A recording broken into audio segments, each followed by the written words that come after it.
Clip number 1223۔ اس clip میں آپ قرآن پاک کی سورہ یاسین کی آیت نمبر 13 سے 21 تک کی تلاوت، ترجمہ اور تفسیر قرآن صراط الجنان سماعت فرمائیں گے۔ بسم اللہ الرحمن الرحیم۔ ترجمہ، اللہ کے نام سے شروع جو نہایت مہربان رحمت والا ہے۔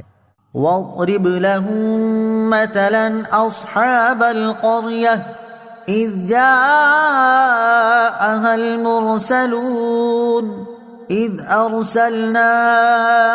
إِلَيْهِمُ اثْنَيْنِ فَكَذَّبُوهُمَا فَعَزَّزْنَا بِثَالِثٍ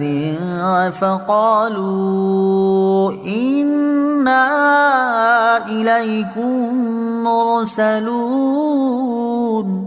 قالوا ما أنتم إلا بشر مثلنا وما أنزل الرحمن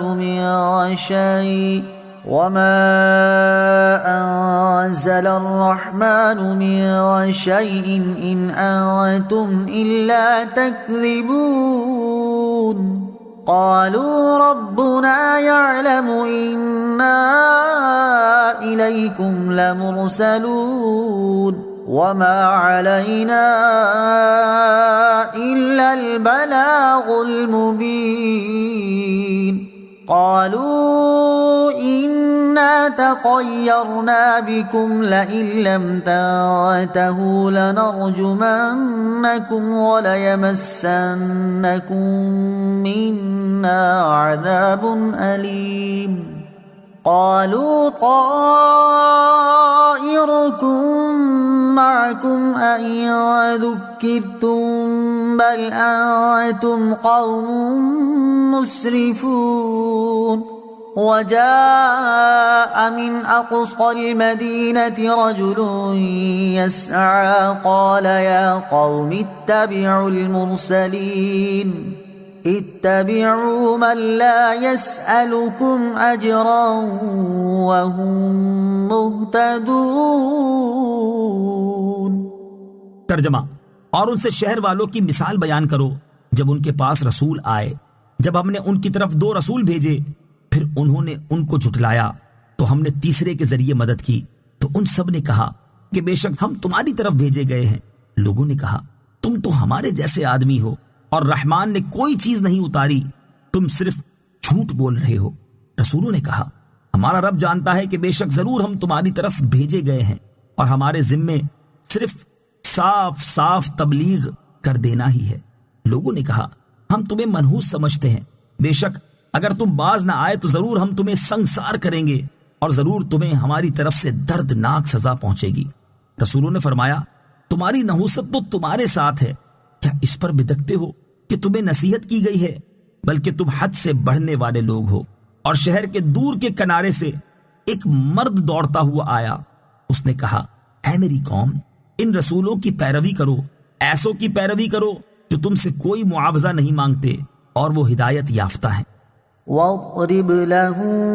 مَّثَلًا أَصْحَابَ الْقَرْيَةِ، اور ان سے شہر والوں کی مثال بیان کرو۔ تفسیر صراط الجنان میں ہے، اس آیت میں اللہ تعالیٰ نے اپنے حبیب صلی اللہ تعالی علیہ وآلہ وسلم کو حکم ارشاد فرمایا کہ وہ کفار مکہ کے سامنے شہر والوں کا واقعہ بیان کر کے انہیں اللہ تعالیٰ کے عذاب سے ڈرائیں، تاکہ جس وجہ سے اس شہر کے کافروں پر عذاب نازل ہوا اس سے یہ لوگ بچیں۔ شہر والوں کے واقعے کا خلاصہ، اس آیت میں شہر والوں کا جو واقعہ بیان کرنے کا فرمایا گیا اس کے کچھ حصے اگلی 16 آیات میں بھی بیان ہوئے ہیں۔ اس کے حوالے سے یہ بات یاد رہے کہ یہاں جس شہر اور جن رسولوں کا تذکرہ ہے ان کے بارے میں مفسرین کے متعدد اقوال ہیں اور ان میں بہت سے اختلافات ہیں، اور ان اختلافات کی اکثر صورتوں پر کئی اشکالات ہیں۔ اس لیے ہم ان آیات کی تفسیر میں اس واقعے کے صرف اتنے حصے کو بیان کریں گے جو قرآن مجید کی آیات سے واضح طور پر سامنے آ رہا ہے، اور وہ بطور خلاصہ یہ ہے کہ اللہ تعالیٰ نے 2 رسولوں کو ایک شہر والوں کی طرف مبعوث فرمایا جنہوں نے ان شہر والوں کو توحید و رسالت پر ایمان لانے کی دعوت دی، لیکن ان کی دعوت سن کر شہر والوں نے انہیں جھٹلایا۔ اس کے بعد اللہ تعالیٰ نے ایک تیسرے رسول کو پہلے دونوں کی مدد کے لیے بھیجا۔ اب ان تینوں رسولوں نے قوم سے ارشاد فرمایا کہ ہم تمہاری طرف رسول بنا کر بھیجے گئے ہیں، لیکن قوم نے اس بات کو تسلیم کرنے کے بجائے وہی اعتراض کیا جو اکثر و بیشتر امتوں نے اپنے رسولوں پر کیا تھا، اور وہ اعتراض یہ تھا کہ تم تو ہمارے جیسے انسان ہو، لہٰذا تم کیسے خدا کے رسول ہو سکتے ہو؟ یعنی ان کافروں کے اعتقاد کے مطابق رسول انسانوں میں سے نہیں بلکہ فرشتوں میں سے ہونا چاہیے تھا، اور یہ چونکہ انسان تھے اس لیے ان کے نزدیک رسول نہیں ہو سکتے تھے۔ اس کے ساتھ کافروں نے یہ بھی کہا کہ خدائے رحمان عز و جل نے کچھ بھی نازل نہیں کیا، یعنی وحی کے نزول کا دعویٰ غلط ہے اور تم جھوٹے ہو جو ہمارے سامنے رسالت کا دعویٰ کر رہے ہو۔ ان رسولوں نے سخت الفاظ کا جواب سختی کے ساتھ دینے کے بجائے بڑے خوبصورت انداز میں جواب دیا کہ ہمارا رب جانتا ہے کہ یقیناً ہم خدا کے رسول ہیں، اور مزید یہ بھی جان لو ہماری صرف یہ ذمہ داری ہے کہ تم تک خدا کا پیغام واضح طور پر پہنچا دیں۔ اس کے جواب میں قوم نے کہا کہ ہم تمہیں منحوس سمجھتے ہیں، لہٰذا تم اپنی اس تبلیغ سے باز آ جاؤ، ورنہ ہم تمہیں سخت سزا دیں گے اور تمہیں پتھر مار مار کر ہلاک کر دیں گے۔ ان رسولوں نے جواب دیا کہ ہمیں منحوس قرار نہ دو،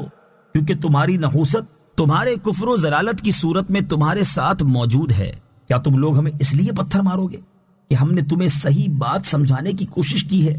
اگر یہ بات ہے تو تم حد سے بڑھنے والے لوگ ہو۔ جب یہ مکالمہ جاری تھا اور قوم ان رسولوں کو شہید کرنے، ایذا پہنچانے اور ان کے پیغام کو نہ ماننے پر تلی ہوئی تھی، اسی دوران یہ بات ایک مرد مومن تک پہنچی جو پہلے سے ہی مومن تھا یا ان رسولوں سے ملاقات کے بعد مسلمان ہوا تھا، اور وہ شہر کے کنارے پر رہتا تھا۔ وہ اللہ تعالیٰ کے رسولوں کی تائید اور اپنی قوم کو سمجھانے کے لیے بھاگا ہوا آیا اور ان سے کہنے لگا کہ ان رسولوں کی پیروی کرو، ان کی حقانیت پر ہونے کی یہ بڑی واضح دلیل ہے کہ ان کا اس پیغام پہنچانے میں کوئی دنیاوی مفاد نہیں، یہ تم سے کوئی معاوضہ نہیں مانگتے، نیز یہ ہدایت یافتہ ہیں کہ ان کی باتیں معقول اور سمجھ میں آنے والی ہیں۔ نیز اے میری قوم، میں بھی مسلمان ہوں اور خالق کائنات کی عبادت کرنے والا ہوں، اور مجھے کیا ہے کہ میں اس خدا کی عبادت نہ کروں جس نے مجھے پیدا کیا؟ کیا میں اس کے علاوہ ایسے بتوں کو معبود بناؤں جن کی سفارش مجھے کوئی نفع نہیں دے سکتی اور نہ وہ مجھے اس وقت بچا سکتے ہیں جب خدا مجھے نقصان پہنچانا چاہے؟ اگر اس کے باوجود میں خدا کے علاوہ کسی کی عبادت کروں تو پھر میں کھلی گمراہی میں ہوں گا۔ پس میں تو اپنے رب پر ایمان لایا، تو تم میری بات سنو